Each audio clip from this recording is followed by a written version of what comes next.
Welcome to Ganesan media. இறைவனுடைய அருளால் நம்ம எல்லோரும் நல்லா இருப்போம்.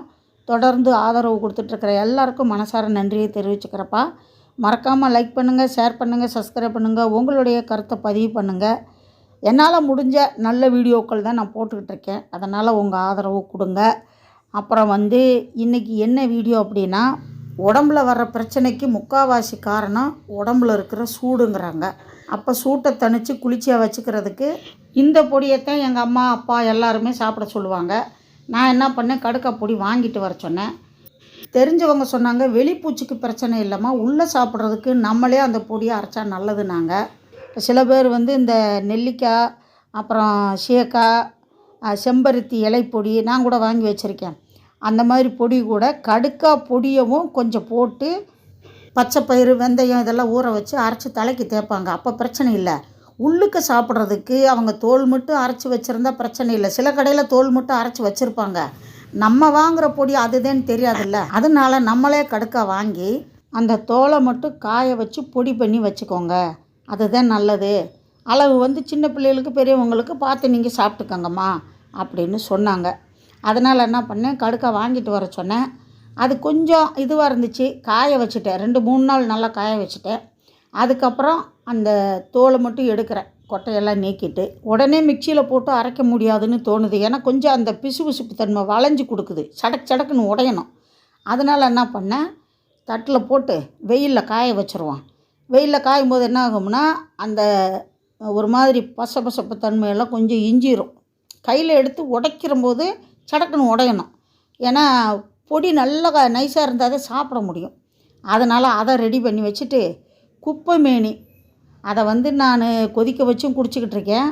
பொடி பண்ணி வச்சா நல்லது. ஏன்னா அப்பப்போ கிடைக்க மாட்டேங்குது. ஒரு அண்ணன் தான் எடுத்துகிட்டு கொடுக்குறாரு.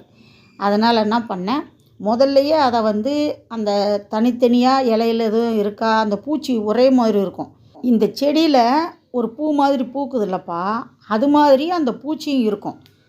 அதனால தான் நான் முதல்ல நல்லா க்ளீன் பண்ணிவிட்டு, அதுக்கப்புறம் மஞ்சள் தண்ணியில் ஊற வச்சுட்டு, அதுக்கப்புறம் நல்ல தண்ணியில் கழுவி அதை நான் கீரையாக பொரியல் பண்ணும்போதும் அப்படி தான் பண்ணி வந்தாருக்கு பாருங்கள். அதே மாதிரி தான் இருக்கும் அந்த பூச்சியும். அதனால் முடிஞ்ச வரைக்கும் சுத்தம் பண்ணலாம் அப்படின்ட்டு சுத்தம் பண்ணி, இப்போ ஒரு காட்டன் துணியில் அந்த கீரையை போட்டுறேன். கொஞ்சம் தண்ணியெல்லாம் வடிஞ்சதுக்கப்புறம் இலையை பிச்சு போடலான்னு. எதுக்குன்னா, இப்போ சமைச்சிக்கிட்டு இருக்கேன். இந்த வேலையில் இதை ஆரம்பித்தேன்னா அந்த வேலை நின்றுடும். லேட்டாக சோறு போடுறியாடியா அப்படின்னு எங்கள் வீட்டுக்காரர் கொஞ்சம் அரட்ட ஆரம்பிச்சிருவார்.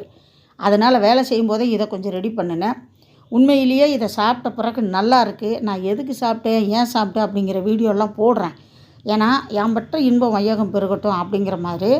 இங்கிலீஷ் மெடிசனும் எடுத்தேன். அது என்னென்னா, போகுது வருது, ரொம்ப சொந்தமாயிருச்சு. போயிட்டு வரேன், வந்துட்டு போகிறேன் அப்படிங்கிற மாதிரி. ஆனால் இப்படி சாப்பிட்டா சுத்தமாக சரியாயிரும் அப்படின்னாங்க. அதெல்லாம் நான் வீடியோ எடுத்து வச்சுருக்கேன். ஏன்னா சாப்பிட்டு சரியாச்சு அப்படின்னு தெளிவுபடுத்திட்டு போடணும்ல. இப்போ அந்த துணியிலேயே ஒரு 2 நாள் வீட்டுக்குள்ளேயே நிழல்லையே காய வச்சேன். ஏன்னா வெயிலில் காய வைக்கக்கூடாது. இதனுடைய அந்த சத்தெல்லாம் வெயில் இழுத்துக்கிறோம்.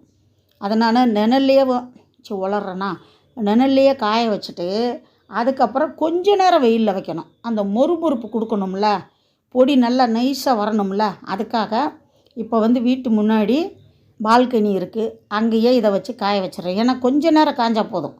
அந்த மொறுமொறுப்பு தன்மை வந்த உடனே அரைச்சிடணும். வச்சோம்னா திருப்பி கொஞ்சம் அப்படியே சவுக்குன்னு ஆயிரும். அதனால் இதை காய வச்சுட்டு, அப்புறம் அந்த சாமிக்கு வைக்கிற பூவெல்லாம் என்ன பண்ணுவேன்னா, காய வச்சு அதை உதிரியாக, அதாவது மிக்சியில் போட்டு நல்லா உதிரியாக அரைச்சிட்டு வீட்டுக்கு சாம்பிராணி போடும்போது போடுவேன். இங்கே பாருங்க, நான் போடுற கோலம் முதல்ல சாக் பீஸில் தான் போட்டுக்கிட்டு இருந்தேன். வீட்டு முன்னாடி கோலம் மாவில் போட்டோம்னா மிதிச்சிட்டு உள்ளே வர்றமேனு சாக் பீஸில் போட்டேன். அப்புறம் ஒருத்தவங்க பதிவு போட்டாங்க, அம்மா நீங்கள் கோலம் மாவில் போடுங்க, கொஞ்சம் தள்ளி போடுங்கன்னு. அப்போ இருந்து கோலமாவும் அரிசி மாவும் கலந்து வச்சுட்டு தான் போடுறேன். கிராமத்தில் இருக்கும்போதெல்லாம் அப்படி தான் போட்டோம். கோலம் மாவில் தான் போடுவோம், சாக்கு பீஸில் போட மாட்டோம். இங்கே வீட்டு முன்னாடி போடும்போது மிதிச்சிட்டு உள்ளே வரோம்ல, அது ஒரு மாதிரி காலில் இது ஒட்டுச்சுன்னா ஒரு மாதிரியாக இருக்கும்.